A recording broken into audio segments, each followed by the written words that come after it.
ഒരു ശവശരീരം പുഴയിലൂടെ ഒഴുകി വരുമ്പോ ഈ കാവൽ നായകള് കുറച്ച് അതിന്റെ യജമാനനെ അറിയിക്കുന്നുണ്ട്. അയാൾ ഒരു കൂസലില്ലാതെ വന്ന് ഇതിനായി ഉപയോഗിക്കുന്ന ഒരു കോലെടുത്ത് ആ മരിച്ച ശരീരം തള്ളി പുഴയിലേക്ക് തന്നെ ഒഴുക്കി വിടാണ്. ഇതൊന്നും അവിടെ ഒരു പുത്തരിയല്ലായിരുന്നു. മലേഷ്യയിൽ ഇപ്പൊ യുദ്ധം നടന്നുകൊണ്ടിരിക്കുകയാണ്. യുദ്ധത്തിനിടയിൽ ഒരുപാട് ആൾക്കാർ അങ്ങനെ മരിക്കുന്നുണ്ട്.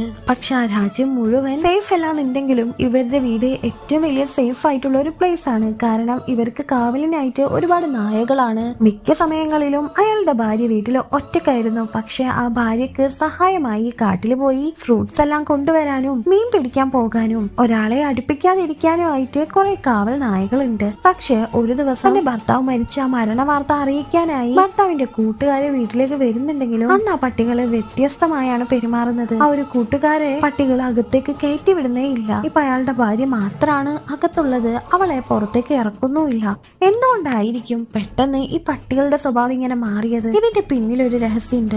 മനുഷ്യന്മാർക്ക് അറിയാത്തത് പലതും മൃഗങ്ങൾക്ക് അറിയാൻ സാധിക്കുമെന്ന് പറയുന്നുണ്ട്. ഇത് എത്രത്തോളം ശരിയാണെന്നുള്ളതാണ് ഈ സിനിമയിൽ കാട്ടുന്നത്. ഇതിന്റെ മുഴുവൻ സിനിമ കാണാനായിട്ട് താഴെയുള്ള പ്ലേ ബട്ടൺ ഒന്ന് ക്ലിക്ക് ചെയ്താൽ മതി.